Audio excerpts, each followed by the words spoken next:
जड़े षष्ठ श्रेणी छात्रर सन्देहजनक मृत्यु मृत छात्र होउछंती 13 वर्षीय संदीप पालका। छात्र जनक गुणुपुर केंद्रीय विद्यालय रे षष्ठ श्रेणी रे पाठ पढ़ुथिले। प्रदीप पालका पुओ होउछंती संदीप। प्रदीप पालका परिवार पुराना गुणुपुर स्थित बालाजी नगर ठारे भड़ा नहीं घरे रहुथिले। प्रदीप पालका और तांको पत्नी उभय शिक्षकता करती। घर काम बापा माँ बाहर को जाइथिबा बेले फेरिबा बेलको पुओ को मृत अवस्था देखा पाइथिले। घरे बेकरे दौड़ी दे झुली रहिथिबा देखिबाकू मिलिथिला। तुरंत गुणुपुर हॉस्पिटल को आनिथिले मध्य डाक्तर छात्र को मृत घोषणा करिसेंती। पुओ आत्महत्या करिथिबा नै थाना रे अभियोग करिसेंती परिवार लोके। तेबे मृत्यु किपरि हेला कारण अस्पष्ट रहिछि। घटनास्थल में पुलिस टीम पहुंची तदंत जारी रखिछि। तेबे जड़े 13 वर्षर छात्र आत्महत्या करिथिबा घटना को सहजरे ग्रहण करिपारु नाहांती संपर्क और अंचलवासी। ए संपर्क में सूचना पाई फोन लाइन रे गुणुपुर रिपोर्टर जनार्दन महापात्र आम सहित जोड़ी होउछंती। जनार्दन, काहेकि केउ परिस्थिति रे छात्र जनक आत्महत्या करिसेंती प्राथमिक सूचना से बाबद रे किछि मिली पारुछि कि जनार्दन?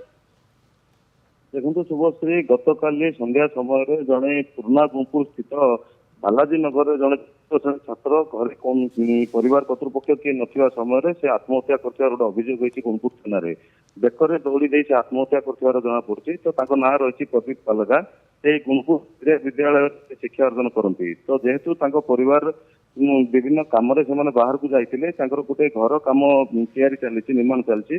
तो जेहेतु से कम नियोजित थे राति कौन जिन कि बाहर जाते से समय छात्र जनक आत्महत्या कर अभियोग होती। तो कहीं हत्या होती तार तो बर्तमान सुधा स्पष्ट उत्तर रखी पारना परिवार कर्तृपक्ष जेहेतु मानसिक चापर थी पुलिस अनुमान करुच्ची।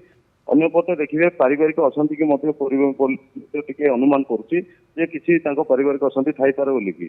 तो बर्तमान कहीं मानसिक चाप रोला परिवार कर्तृपक्ष तो किसी जना पड़ुनी तथ्य से किसी दे पारना जेहेतु मृत्युर कारण अस्पष्ट रही। किंतु परिवार जे रही अभियोगकारी जे मृतकर बापा जे छात्र और भितर भल समन्वय रोला एवं परिवार सहित चाप दि जाऊला कि परिवार भितर किसी आपस बुझाणा भितर सब किसी चलता। किंतु कहीं हत्या आत्महत्या कले तार स्पष्ट किसी जना पड़ना। घटनास्थल बर्तमान साइंटिफिक टीम पहुंची। घटनास्थल साइंटिफिक टीम पुलिस सहयोग कर तदंत प्रक्रिया जारी रखिंट। गुणपुर साइंटिफिक टीम घटनास्थल में पहुंची पारिपार्श्विक स्थिति को अनुधान करुच्ची। केउ परिस्थिति रे छात्र जनक आत्महत्या कले ताकु नेकी तनाघना जारी रही। आपनक समस्त सूचना पाई अनेक